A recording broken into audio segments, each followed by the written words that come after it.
welcome back to Talk Football Live. My name is Charles. As you all know, I'm here with my colleagues Biodun and Cincy, and we're here to talk about the Manchester City games for the weekend and midweek. How are you guys doing today? Good. All right. Big games coming up. Yep.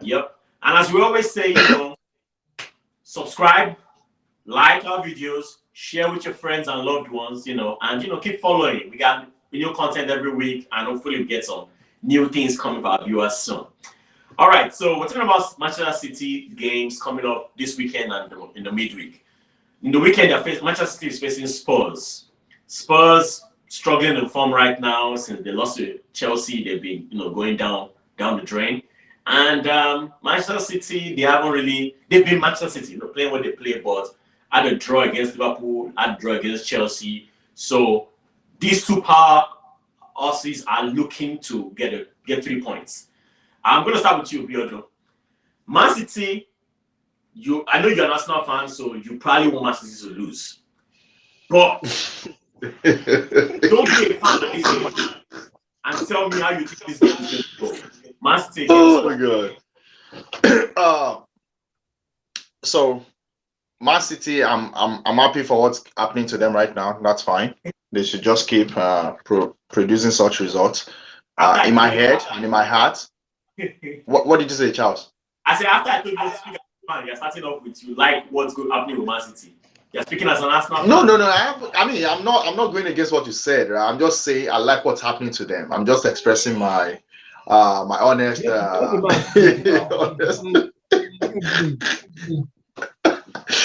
All right. I think Spurs is going to struggle. Their key players. We've been saying this thing. The moment Maddison gets injured, the moment Romero, gets injured or not available, we've already seen it. However, Bissouma should be back. I believe so, right? Bissouma should be back. That might give them some stability. Then they lost Bentancur. I don't know if anyone has followed up on Bentancur's injury. They lost Bentancur against Aston Villa. That Aston Villa result, I wasn't expecting it. But was it good? I don't care. They had chances they didn't convert. So Aston Villa's loss was a shock. Aston Villa actually had a very good 3 points. And I think, that's another thing that we're going to discuss. But I don't know how Spurs will go to Etihad and get a result. I think it's going to be very, very tough. Liverpool got a result, and I don't think people should take it for granted. It was Liverpool. They've been rivals for years. It's a well-deserved one. As a matter of fact, between Liverpool and City, let's just agree that it's going to be 1-1 point. Man City is going to go to Liverpool to and get a draw or probably win. So they've always done it every season. So we shouldn't judge based on that draw that Liverpool put in Etihad. This is Spurs. You're not going to go to Etihad. But however, it's the game. It's football. Things happen. Will I pray for that miracle to happen? Will I pray for the unusual thing to happen? Yeah, definitely. Why won't I? Will take it. So maybe Spurs could go there and shock them. Maybe Son could get some chances. And Son is a very good converter. He will convert his chances. So maybe some balls are going to get into the box and they can convert. Look at Akonji this week, Champions League. That's not a good defending, right? So there are areas that you can explore when it comes to City. Yes, there are. Akonji is vulnerable. You can definitely explore that. Guardiola is just getting settled into the league. We can see that he's not as active because he's playing him in left back versus playing him in center back, right? So he has to do some rotation. He has some players that are out as well. Pep has to do some rotation. He might not field his best team. He might be reserving them for the Champions League final game or be reserving them for the game midweek, right? So if he balances things out and he plays Akonji and Vajio, there might be some chance for this fast-paced sports team. The coach himself, Angel, he knows Pep very well. He trained under Pep. He knows Pep. He plays the same kind of football. He's not going to be afraid. He's not going to cage. So he's going to play out. So let's expect a very exciting and interesting game. But I think it might be a City. It might be an easy win for City. But let's say things happen and we see the unusual things like we're saying in football. A draw will be welcome and I will celebrate a draw. Okay. So based on what you're saying, Biodun, you made a statement saying you don't see how Spurs can go to Etihad and get the results. So you're automatically saying Spurs will lose the game. You don't even see them getting the points. Now, of course, you wrapped it up by saying it happened. I mean, things happen. I don't want to. Yeah. Okay. Cincy, I'll go to you now. My question to you is this: assume Spurs wins the game. Mhm. How could that happen? How would it happen? Well, it's gonna happen by them just trying to find the rhythm. I think first of all, I think that game that they played against which one, what game was it that they had the two red cards that started this whole wahala and they lost? Yes, Was Chelsea. it Chelsea, Chelsea, yeah. Chelsea. I think that was the catalyst game Correction. that This, causing sorry, all Cincy. Against the best team in London. yes, against the best team in whatever you believe. But what I'm saying is that that game was a catalyst for them. And I think Yeah. ever since that game, things have just gone downhill for them. So they'll be looking for an opportunity to bounce back. And I think them playing City is a good opportunity. It's going to be a tough game, but I think even if it's a draw that they snatch from this game, I think that would be a good place for them to start and just get them back in there. I don't think they are a bad team yet. I'm not going to write them off. I think it's just a series of unfortunate events. And yes, it is true the team is very thin, so injuries would always limit how they play and how they progress. But I'm rooting for them to put a shocker because they are going to be the joker of this league. They are going to be the ones that is going to make the Premiership go all the way to May. Without City running away with 10 points or 20 points before. But that's never going to happen this season. I don't see them doing it. The league is very tough. But for Spurs to win this game, I think they are going to have to find that motivation that they need to get back on track. So nothing so tactical. It's just more about motivation. Yeah, we already know what we're going to get. City is going to come out playing with Doku, and Spurs is probably going to sit back for a bit, trying to take the opportunity. And yeah, they will have to be the one doing the tactical part of the game. They're going to have to be a little bit tighter, sit at the back, take their chances whenever they counter City. Just like Biodun said, Akonji is going to be the weak link. They can capitalize on that. And Doku going forward all the time, they can find a way to exploit that wing because Doku um they attack that wing a lot, man. So they have to find a way to keep that place in check because that boy is very, very good. I don't even know what to tell you, but I think that guy in the next 2 3 years is going to be one of the top footballers in the world. Okay, fair enough. All right, so going back to what Biodun said, Biodun talked about it's hard for City to, for Spurs to get a result at Etihad.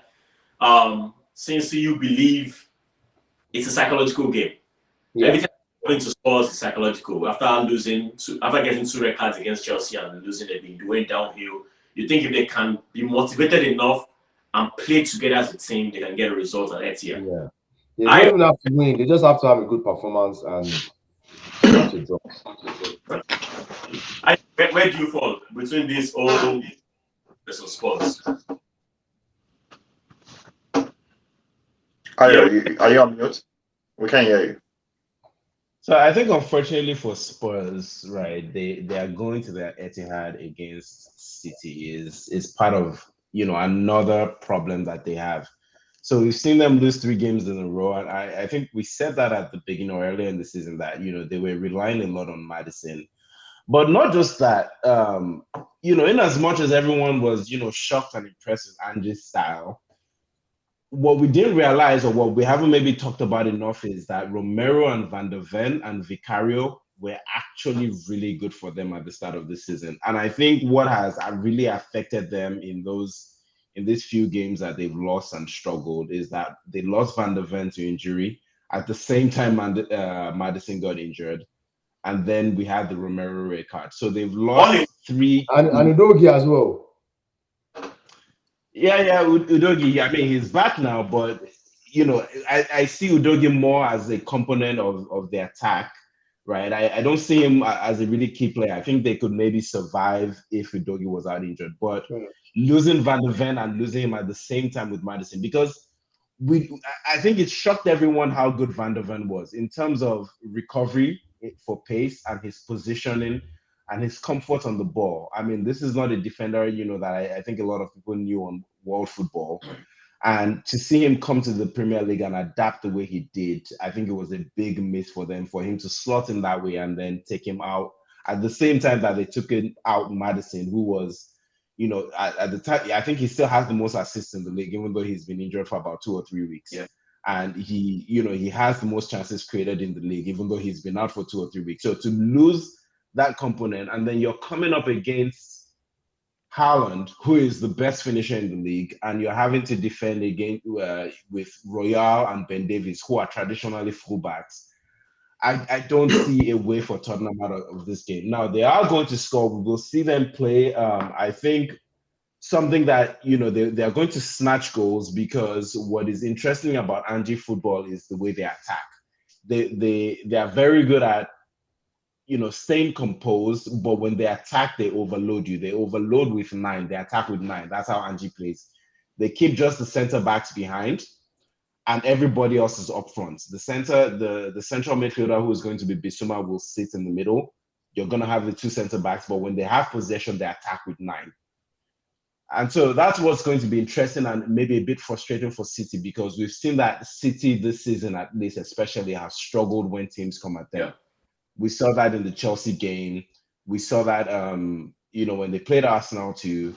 I can't remember. Wolves as well. Wolves had a go at them, and we've seen them, susceptible. What is also happening to City a bit more this season is they are choosing to attack more with Doku, who creates a lot of chances. As Cincy pointed out, he's one of the best wingers already in the league. I think even Pep said he surprised him, and he surprised me as well, because the Doku I knew was very good at dribbling, but his end product lacked.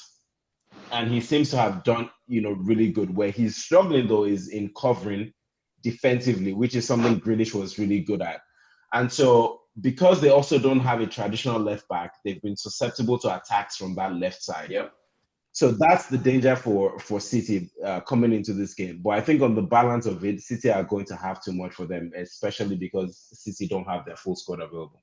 Okay, great. So talking about the injuries to Spurs, the likes of what's his name, Maddison, Romero is going to be out, Van der Ven is injured. So do we think if Spurs had all these players, they could probably beat City at Etihad? I think so. You think so? I think so. I think Yeah. I think the Spurs team that started this season has yeah. I think it will make the game harder for City. It will make the game harder for City, but you don't necessarily think Spurs will beat City. Yeah. Now, so as of right now, I know some weeks ago we analyzed the way Spurs game Angie ball. How a lot of their game goes through their midfielder Bissouma. I remember that conversation. Bissouma is going to be fit for this game, I believe. Do you think now, with the loopholes in the absence of Maddison, Van der Ven, do you think there's a formation or a style they can put in place that maybe play 3 at the back, or do you think there's something? And this is for you. Is that a question for me? Yes. Is there something they can do to tackle those loopholes they have in the missing Maddison? Missing So I think there is, but I think unfortunately Angie is going to stick to his principles, which is to attack. Yeah. You have an option of maybe playing 5 on the back and sticking Eric Dyer in the middle. But I think even last game, I think he started Dyer and ended up taking Dyer out or something. So it doesn't seem like he trusts Dyer in that defense. And then the alternative is you're defending with fullbacks. And that might work some of the time, maybe even most of the time. You might maybe end up winning the game 4-3, 4-2, but you're coming up against City, and that's where the problem is. So if you don't shift your principles regardless of who you play, which is something Angie has, I've heard him say that repeatedly, it doesn't matter. I think even Heung-min Son talked about it, that they had an issue in preseason when he was starting to instill these principles. I think they were up maybe 3-0. And they started to back off a little bit, and he was like, "No, you keep pressing. It doesn't matter. Like, the principles don't change regardless of who it is, regardless of the scoreline." And I think that in as much as it is good, is also going to be their downfall against it. Yeah. Okay, great. All right, let's go to predictions. Cincy, quick one: City win, draw, or Spurs win? Spurs draw. Draw. I'm going to draw. Nice. Biodun, what do you think? That's a bold one, Cincy. Do I want it? Yes, definitely. But I don't see that happening. City will probably destroy them. It's probably going to be a high scoring game. I mean, I already called it. You having Right. fullbacks and centre backs, and not that they are not good enough, but that's not what they've been trained to do. And you're going to be doing it against Haaland. You're going to be doing it against Julian Alvarez. You're going to be doing it against Doku. That's going to cut to your weak side. If he wants to make it easy, maybe he's going to start Grealish. We can see that Grealish is not near any form this season. So if he just wants to help them, he can give them Grealish to begin with and start. Sorry, what did you say? I said, United can collect Grealish, man. They don't want to. Okay, what's gonna happen? What happens to your Anthony and your Rashford on the side? You don't want them, your Garnacho. You have Anthony, you have Garnacho, you have Rashford. Anyway, it might go back to Aston Villa. Aston Villa is balling right now, so they can buy him back. But to your point, Charles, I think this is going to be like a 4-0 or maybe 4-1. Let me give Son one go, maybe 4-1. That's very generous of you. Ayo, what do you think? Yeah, I think it's going to be a high win for City as well. We might see another 4-1. Yeah, against City. This might be, for those who play FPL, might be a good time to triple cap Haaland. Okay, so I do have a question for Bayo though. Yeah. Yeah, when he was talking about the midfielder, sorry, Charles. So Bissouma is back because at this point you just have to use the boys you have. At this point, it's not like, oh, these are not, but you depleted, so you have folks left in midfield like Højbjerg. Højbjerg kind of plays similar to Bissouma because he's going to stay as a defensive midfield. In this case, would you advise him to play both Bissouma and Højbjerg in the same lineup? I mean, I'm not sure he even have if he has a choice. What do you think? So Pape Sarr, I think, is likely to be back. So I think we might see both Pape Sarr and Bissouma start. Which is the atypical. But again, that is good until you start facing Haaland with fullback. It's good on paper. I mean, it's good on paper. Haaland's movement in the box is second to none. Yeah, Fullbacks are just not trained to pick up those movements. Yeah. You're trained to position your wingers a certain way. You're trained to move your wingers, make them go outside, cut them onto their weaker foot. Haaland's movement with his head, with his left foot, you're not going to pick him up because you have a whole box to pick up. Yeah. They are just not trained to defend against those types of movements. All right, so we have 2 wins. Biodun and Emery say City is going to crush Spurs. Cincy, we have to bring you back because you predicted the draw. And if a draw happens, we definitely got to bring you back. So we're going to praise you, for predicting correctly. All right, that was great. Thank you very much, guys. Now, let's talk about, we're still on City. Let's talk about City's second game, their midweek game. City facing an informed Aston Villa. Aston Villa, to shock the world, are now in the top 4 of the Premier League. That is a big deal. City right now, I would say Aston Villa is in better form than City right now because City has had like 2 draws in a row. Aston Villa, like I said, they won their game and pushed into the top 4. Do you guys think a miracle can happen? Ayo, let me start with you. Aston Villa is hosting City, right? Yeah, Aston Villa is City. So, although for me, when it comes to City, I don't even think about home or away. City is going to play you, real aggressively either way. When it comes to Aston Villa versus City, do you see Aston Villa winning that game, Ayo? And if yes, how? So it's interesting because Unai Emery. I mean, I've always said Unai Emery is a good coach. Yep. My challenge with him has been when he comes up against the likes of Guardiola, the best coaches in the game. And I think what he's doing with Aston Villa right now doesn't surprise me much. The question is, can he keep them in the top 4? That's where the question is for me. And Villa is in form at the moment. They've got Watkins, who is in form. The whole team, understands what they need to do. And I think something that was even more interesting for me in that last game was he started Ezri Konsa at right back. and he allowed Matikash, to be a back five when they were defending, which countered Tottenham superbly because their overloading didn't work, right? So I talked earlier about how Tottenham like to overload you on offense. Matikash had the freedom to push up, when they were in possession, but they had a back five when they were defending. And so I'm really interested to see, is Emery now ready? Is he able to say, yes, I can go toe to toe against the likes of Guardiola and nick something for this team? I don't think there has been a better time for him to come up against City, because as I pointed out, City have vulnerabilities, down the right. We've seen Diaby and Leon Bailey operate there effectively this season. Those two are very tricky. There's an opportunity and they're home. Okay, thank you, Ayo. Now, sometimes it's kind of difficult to predict 2 games down. It's kind of difficult to analyze 2 games down because we haven't even watched City play this weekend. But because we know how City plays and we know they get results, Cincy. So this game, assuming this game is happening tomorrow, and based on what you're seeing based on what you've seen City do and what you've seen Aston Villa do, how do you think this game is going to play out?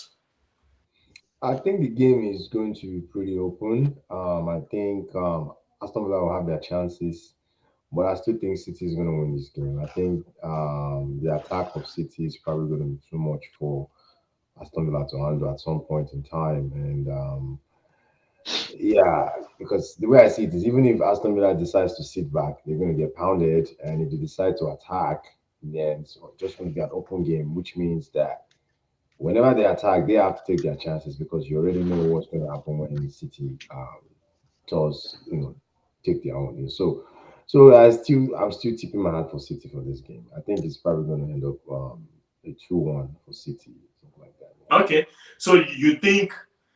You gave Spurs some props and said Spurs will get a draw against City. Yeah. But you're outrightly saying City will deal with Aston Villa, even though Aston Villa Spurs. I know it doesn't really work like world of football, but I'm trying to make you see something. You see where I'm going with it? Yeah, I know what. Yes, but again, like I said, I go with the situation. Spurs need the motivational event. They need something to get them out of this rut, and I think this is the big opportunity for them to do it. Because if they come out of that game with a draw against City with a good performance, I'm sure they will be gingered for the next games. I think again, what has happened to Spurs is just very unfortunate. They have overachieved. Let's not get carried away. And where they are is actually still a very good place. I just think they just need to find themselves. City sometimes can be very lousy, and I think this kind of games, you never know, they could turn out just the way the way you don't expect.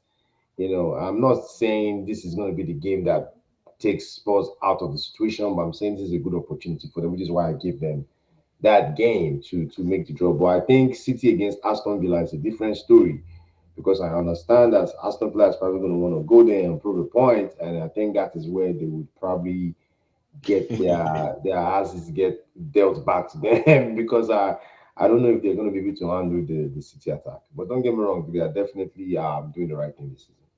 Okay, thanks for that. Now, Biodun, we know you always like to tell us what you want versus what you're predicting. You break it down in so many ways. Considering you gave City a win against Spurs, and as a fan, you definitely don't want City to win back games. What do you think what's going to happen against Aston Villa?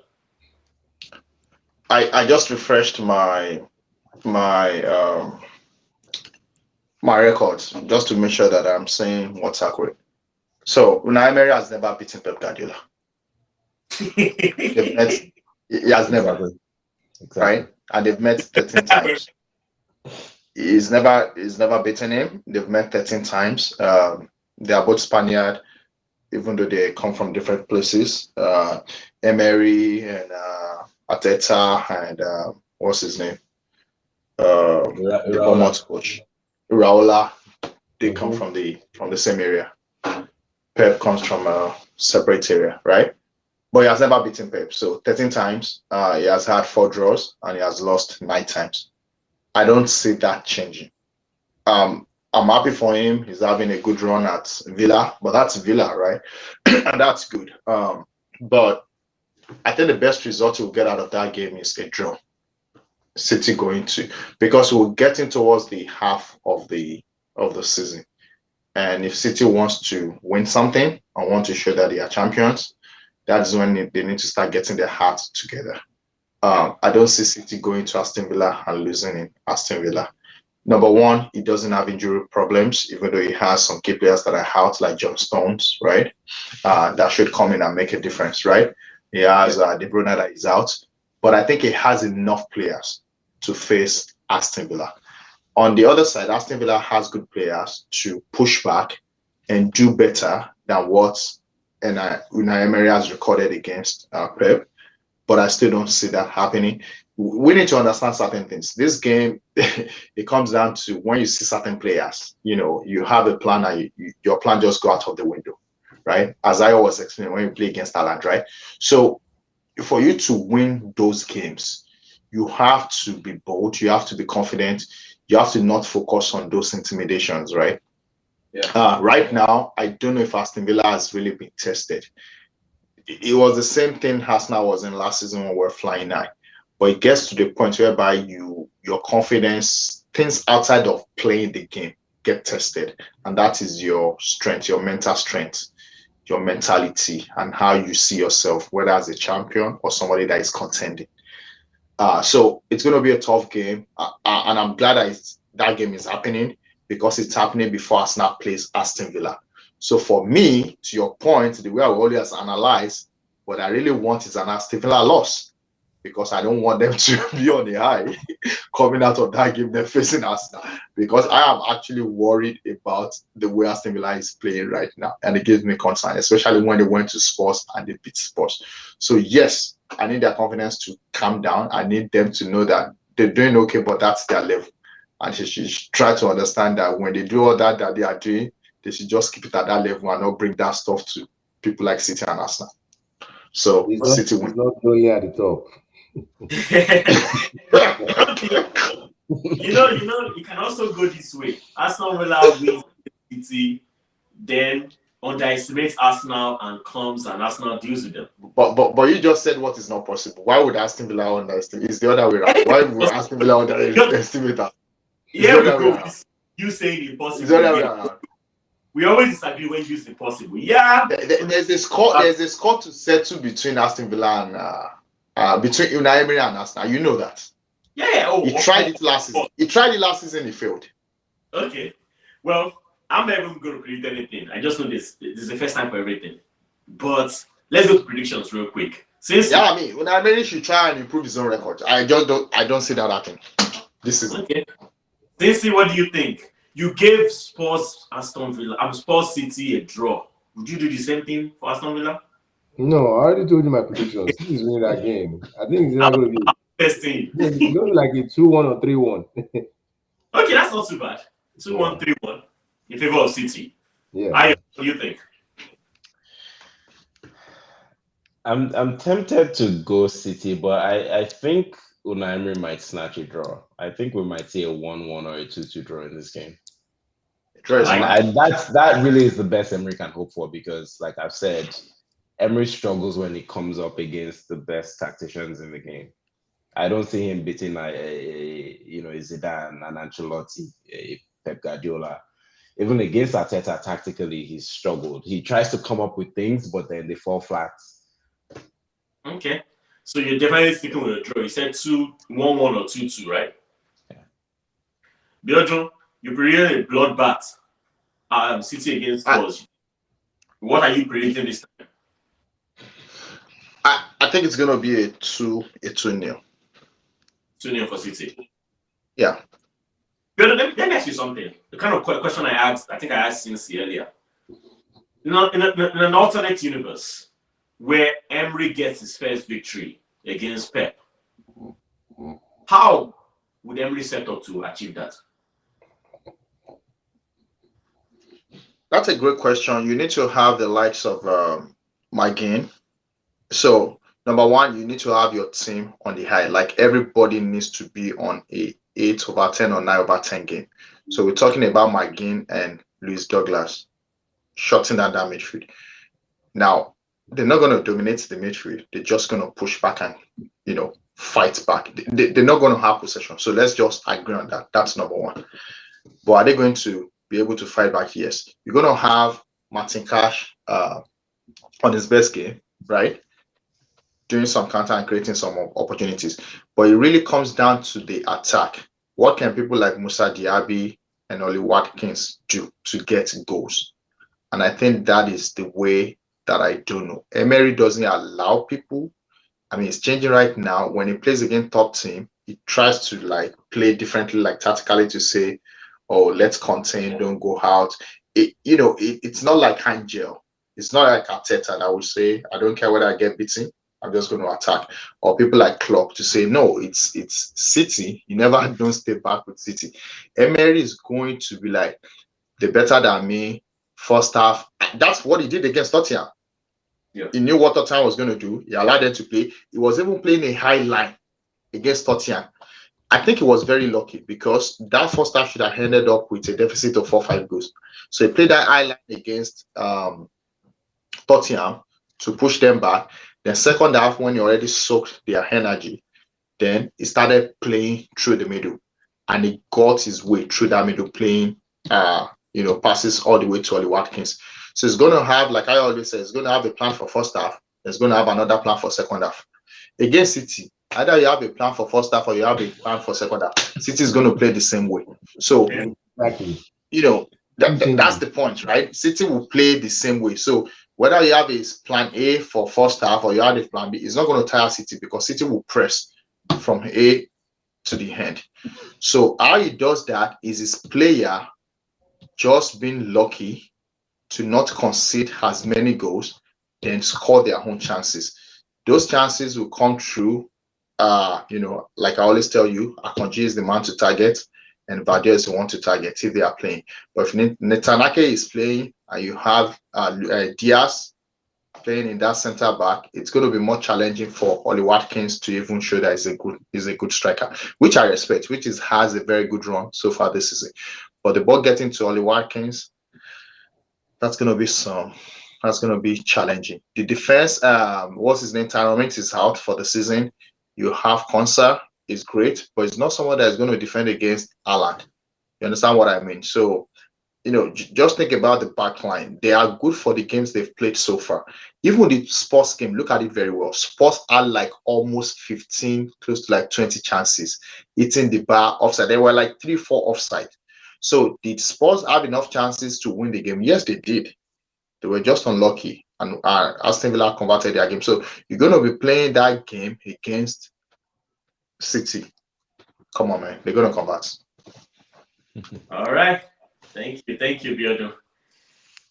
So yeah, we seem to have lost Cincy, but yeah, we're wrapping up the session anyways. This was great. Thank you guys so much. Good analysis, great breakdown. Viewers, don't forget to subscribe, like our videos, and we look forward to sharing more videos with you in the coming weeks. I hope you do. Thank you very much. Thank you, guys. Thank you, Charles.